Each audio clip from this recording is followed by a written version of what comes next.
Hello and welcome to Election 2015 Ask Nigel Farage.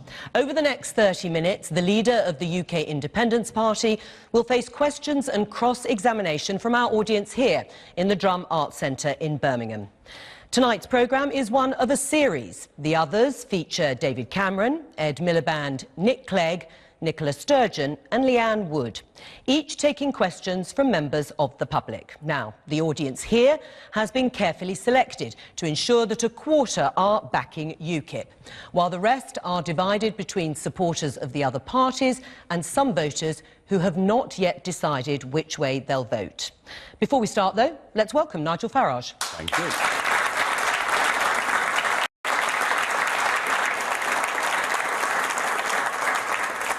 And now let's go to our first question, and it's from lady there in the back row, Joshna Patney. Joshna. Right. Would an exit from Europe be damaging to the UK economy, Nigel?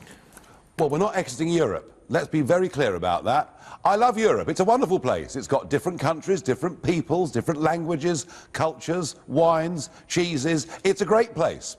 And provided it's democratic and not fighting each other, it is, I think, in many ways, the richest, culturally, the richest continent on Earth.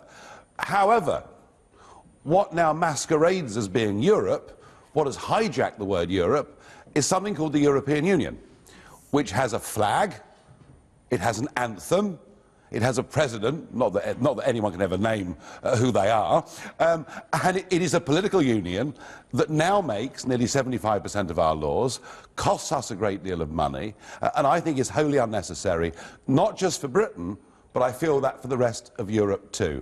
And what I want to do is to amicably divorce ourselves from political union and have a simple free trade agreement, which, interestingly, is what my mum and dad voted for in a referendum 40 years ago on what was called a common market. So let's have trade, let's have friendship. And can I just finish by saying that some big businesses say, yeah, but if we're not in Europe, it would damage our economy because they wouldn't buy our goods. Well, we manufacture cars here in the West Midlands that are sold into the European market and indeed to India and China too, but they sell us nearly 1 million cars a year more than we sell them. And the point is this, we're their biggest marketplace, so they need us more than we need them. Joshna, do you want to respond to that? Because your question was, would it damage the UK economy by leaving the EU? Yes, that's what I meant, yes. Right. Do you want to add anything to what Nigel has just said? I understand there are penalties to come out of EU. No, there are no penalties to come out. What about the tariffs, though, Nigel? They'll be talking about tariffs if you were setting up bilateral agreements. Well, that actually would be against the World Trade Organization rules. And remember, there are nearly 60 countries in the world that trade with the EU without tariff barriers. There would be no change to British business with the EU at all. But what we would be able to do is to negotiate our own trade deals with the Commonwealth and elsewhere. So I see a plus from this, not a minus. Let's take some other questions. The gentleman here. HSBC obviously announced last week that they're considering moving their headquarters from the UK. You've got links with the city yourself. One of the main reasons for that was the uncertainty of leaving the EU. They want us to stay in the EU. I was just wondering your stance on that, because you don't want big businesses like HSBC leaving the country. Well, the whole point about the city, and when we talk about the city, we generally think of the Square Mile and Canary Wharf and people earning vast sums of money.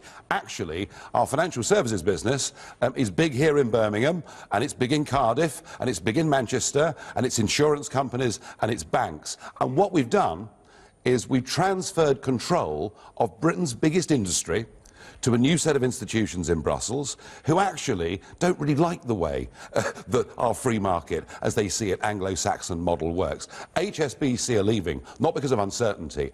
HSBC are leaving because they see a banking regime, and despite the awful things that happened 10 years ago, but they see a banking regime and a regulatory regime that makes London too expensive a place to do business. And what I'm arguing is this. Financial services are Britain's biggest industry. We made a massive mistake giving control of the banks away from the Bank of England to a new regulatory authority. Gordon Brown got that wrong, but we should be in control of that industry. It matters hugely for jobs all over Britain. Hands up, anybody else who would like to say something on this? And just to say, of course, HSBC, how many jobs would be lost if they did relocate, Nigel? Well, about 5,000 initially, okay. but because that would be the HQ. Potentially, though, it's more than that. The lady right in the centre of the second row. Yes, your question. In 2017, there's no referendum held whether you want to stay in the EU or not. And if that vote comes back and says that the majority do want to stay in the EU, then isn't the UK Independent Party fundamentally flawed? And will you honour the people and what they want to do? Well, hang on. First things first. The point about a referendum is we've had a variety of promises of referendums that have never been delivered. Labour regularly promised referendums, didn't deliver them. Mr Cameron said, I give you this cast iron guarantee that if I'm Prime Minister, I'll give you a referendum on the Lisbon Treaty. He didn't deliver. He spent 2011 and 2012 saying there wouldn't be a referendum. Now he says there would be a referendum. Here's the key. I want there to be a referendum, yes. I certainly don't want to wait till 2017. There is no need to do so.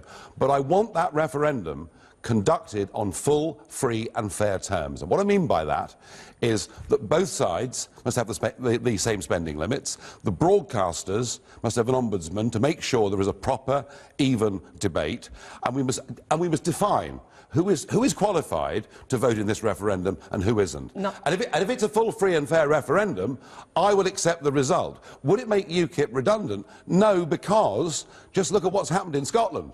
The Scots rejected their independence referendum, and yet the SNP have gone to remarkable heights since Just then. Before we move on to the next subject area, just a quick show of hands. Who at this moment in time would vote to leave the EU? And who would want to stay? Probably as it is, 35% saying leave, the rest saying stay in at the moment. If you ask the question of the British people, do you want a free trade deal as opposed to membership of the European Union, 2/3 of British people say they want free trade but not political union. Let's go on to the second question. How can UKIP accuse migrants of benefit tourism while simultaneously blaming them for stealing British jobs? Is it UKIP's policy to simply blame immigration for every issue Britain currently faces?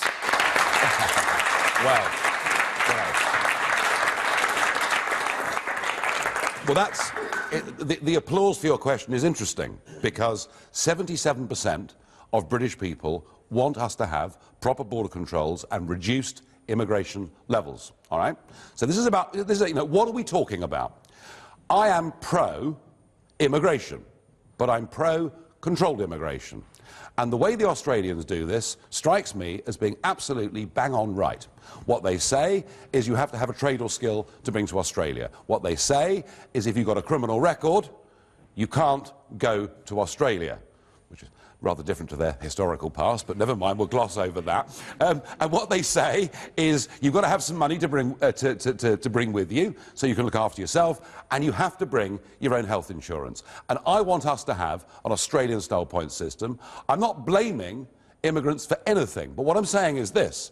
When you have net migration into Britain at 300,000 people a year, which is about 10 times what it was for most of the post-war period, that does put massive pressure on housing, massive pressure on hospitals, massive pressure on primary schools, and I think, and the majority of British people think, we need to get a grip. But at the heart of this, and this is the question that the other party leaders tonight won't answer, at the heart of this is, as members of the European Union, we have an open door to 485 million people, any of whom can come, and that is what I want to change. Let's take some interventions from over here. Yes, the lady in the front row.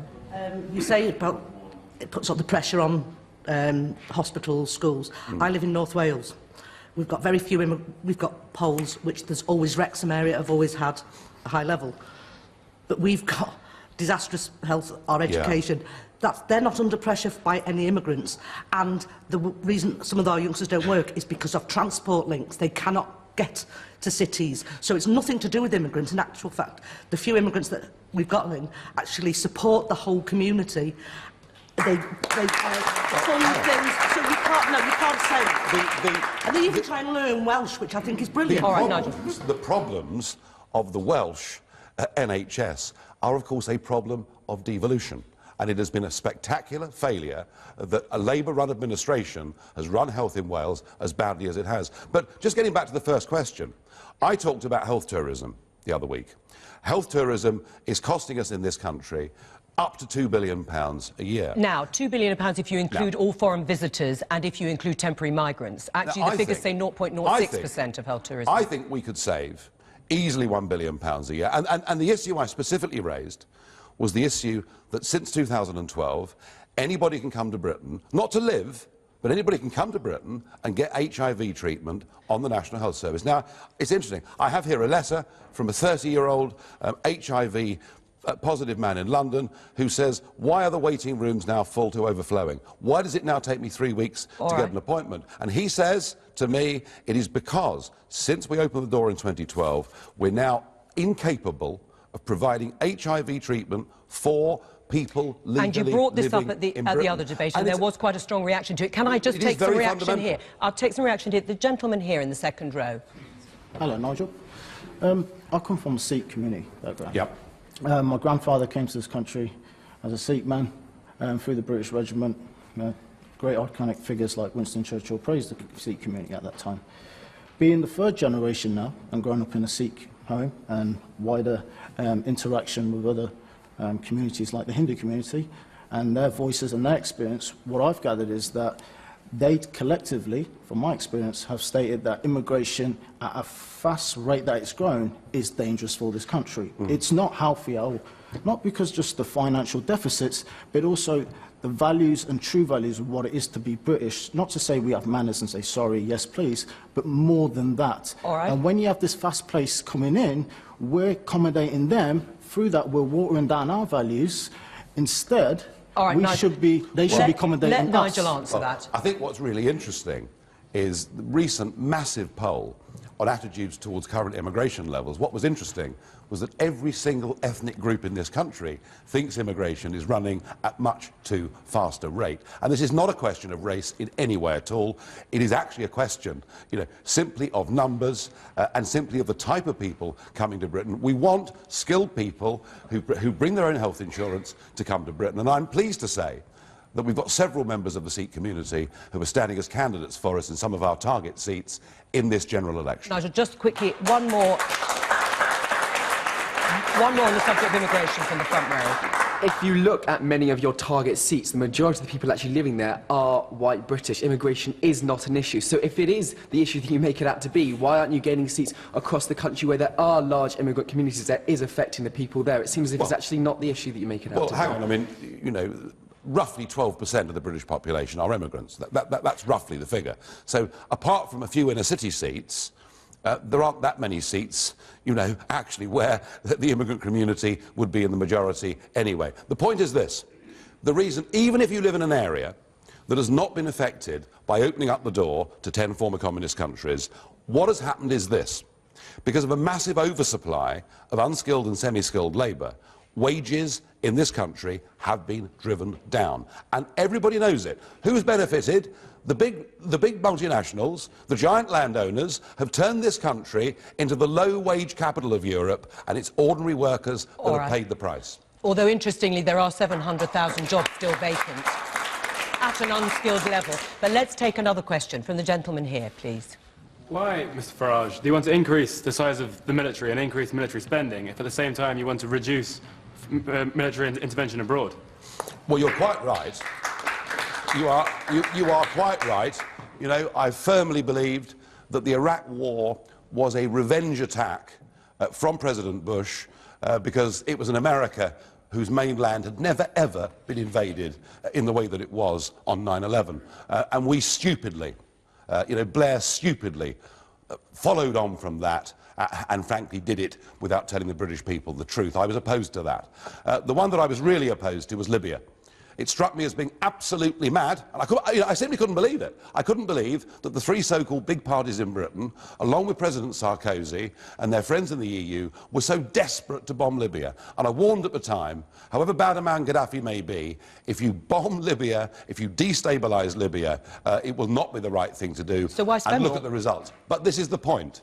The point is, we live in a world that is probably more uncertain than it's been at any point since the fall of the Berlin Wall. And all I'm asking for is 2% of our annual spending to maintain adequate defences. Think of it, if you like, as paying the insurance premium on your house. All right. You probably won't have a fire next year, but if you do, it's better that you've paid the insurance. Let's get a range of views on that issue. The man at the front here. I'm just going to quickly put it in because we talked about the NHS earlier. Yeah. One of UKIP's policies is to reverse or change the smoking ban.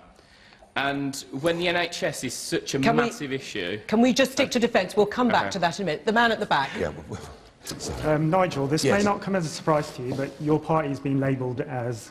they've been labelled as closet racists by David Cameron and some of the other media and some of the public.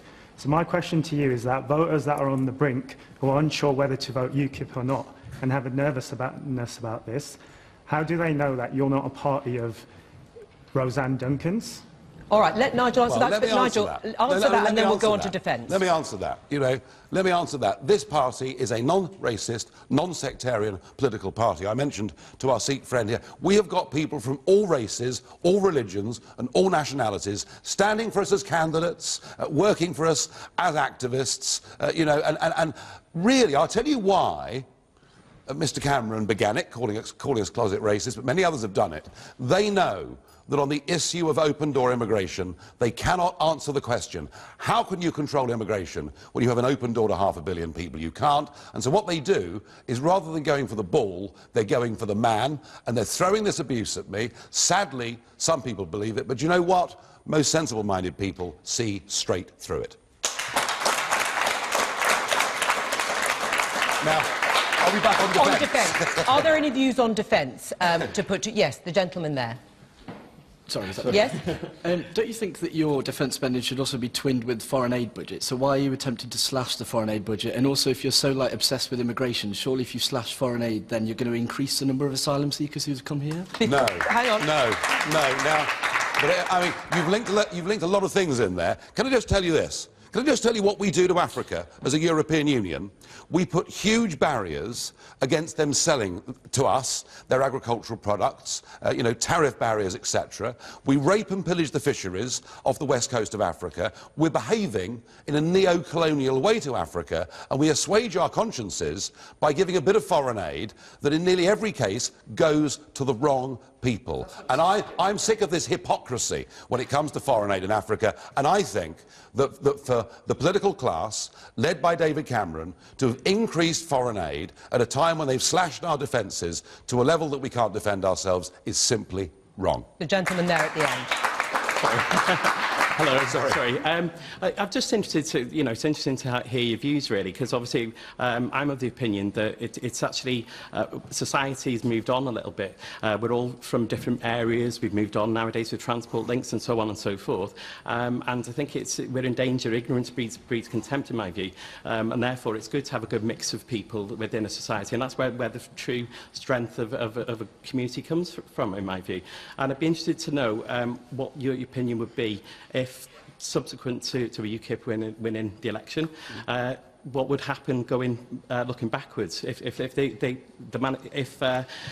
vote was actually won to leave the EU? Would you? I don't want to go backwards. Get rid of everybody. I don't want to go backwards. I don't want to go backwards. I want to go forwards. But isn't that I what want you're to doing? leave. I want to leave an ailing, failing, out-of-date political union, be independent, self-governing, and to re-engage with the world. And I think we're mad to have turned our backs on the Commonwealth. There are 2 billion people out there in the Commonwealth. I want a trade deal with them and better relations with them. I understand fully what you say. A society with a mixture of people in it is a more exciting and a better place. But I repeat the point. Every ethnic group in Britain wants immigration to be controlled, and a continued open door is not good for this country. Let's take a few more views here. The gentleman at the back. Do you regard Mr Putin as a threat to Britain? I think he probably is now, yes. I regret bitterly our sheer stupidity, and this was led by Cameron and Osborne, but supported by Labour and the Lib Dems. We have for 10 years pursued a policy where we publicly say we want the Ukraine to be a member not just of the European Union, but of NATO as well. And Russia is paranoid about people encroaching upon their borders, and I think we bear a very heavy burden of responsibility in precipitating that Ukrainian crisis. However, what's done is done, and we now have a Mr Putin who is clearly acting aggressively. I think he is a threat to us. I think there is also a threat from some of the extreme Islamic elements in the Middle East, and it's back to the question about defence. We face these threats in the world. We need to have good defences because we just don't know what could happen in the future. Did you not say you admired Vladimir Putin once? No, I didn't. I said, isn't it wonderful how this guy... I said I didn't like him. I wouldn't like to live in his country. Too many journalists go missing. But as an operator, at least he revealed some of the truths that stopped us getting involved in yet another war in Syria. Well, thank you for clarifying. All right. That. Gentleman here. I just want to say, if the UN recommends a 2% spend of GDP on defence, why the other major parties can't commit to it? And would you try and force the other parties to do that, Nigel Farage, if you had the chance? You know, I mean, let me say this to you. The group of UKIP MPs that are in the House of Commons after May the 7th are going to make defence a major issue. We will speak about it regularly, but more than just defence, can I say, we will also make looking after our veterans, many of whom have come back from those conflicts physically and mentally wounded. And we now have 9,000 former servicemen and women living rough on the streets of this country, and that's disgusting. And we should do more to look after our ex-servicemen and women.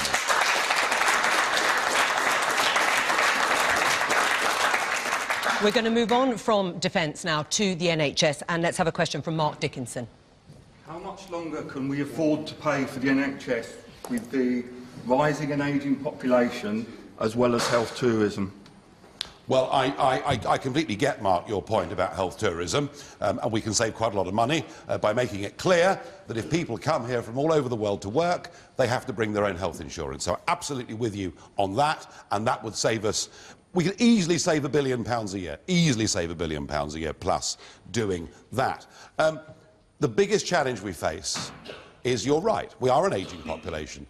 But we're also a growing population, and no one's made the correlation. I know the lady talked about Wales, but Wales is different. I mean, that to me is management failure.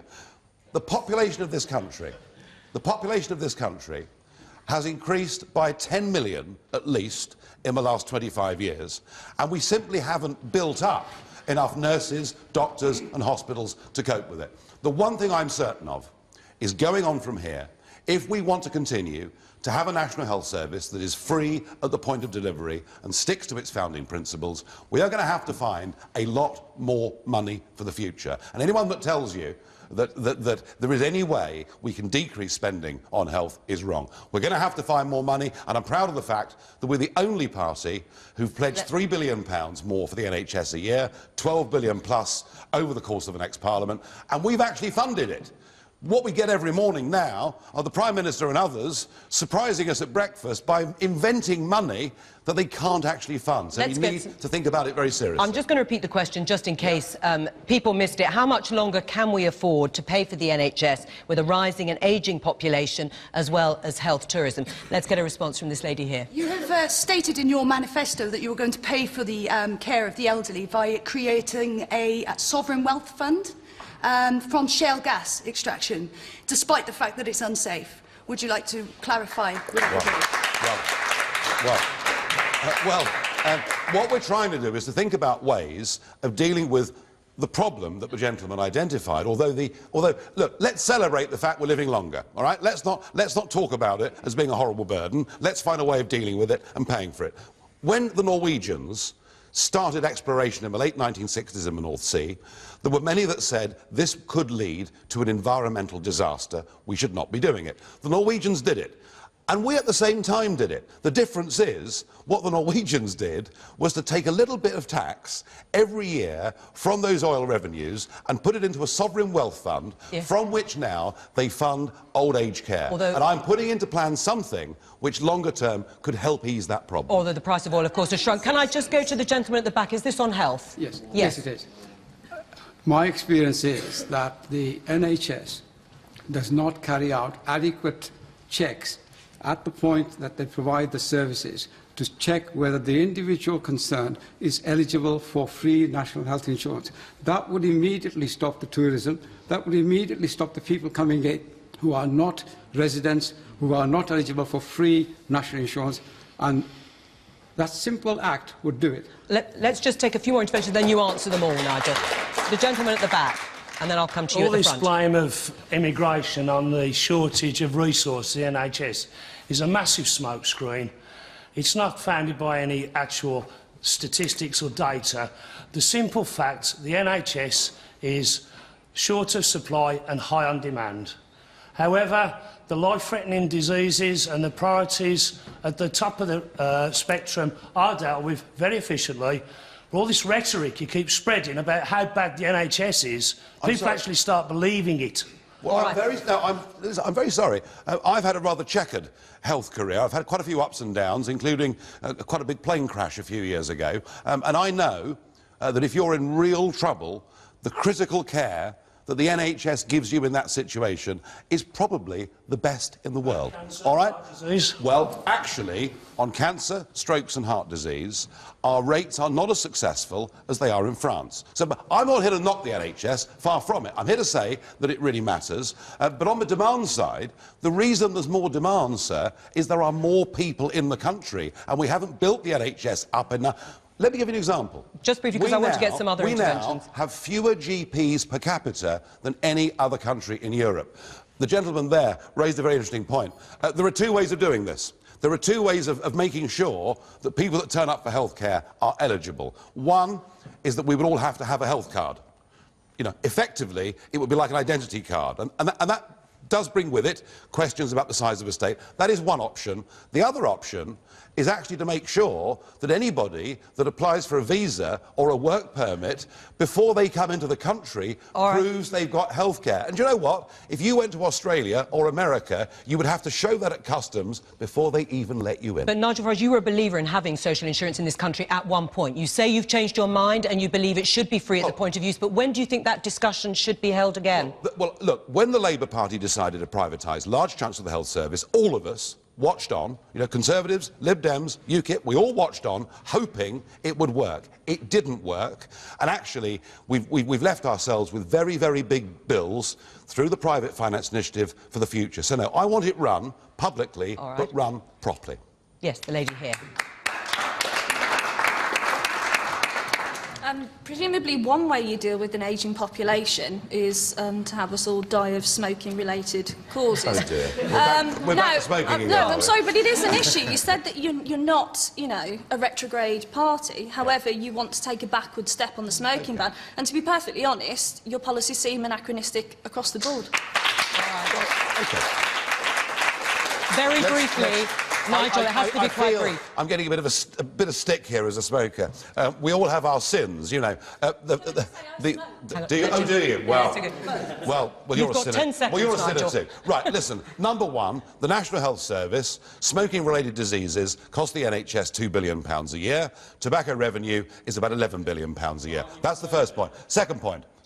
Would you say that Germany was an uncivilised, retrograde country, modern Germany? I don't think you would. You'd have to ask your wife. Oh, I don't think you would. Well, and she'd tell you that, unlike us, they exercise common sense. We're going to have to leave it. When they brought the smoking ban in, within 6 months... We're running out of time. Within 6 months, they'd reversed the ban and allowed separate smoking rooms. I'm going to have to say goodbye while they're still talking here. The state can't tell us how to live our lives. That's it from the audience here in Birmingham. Let's say thank you to Nigel Farage.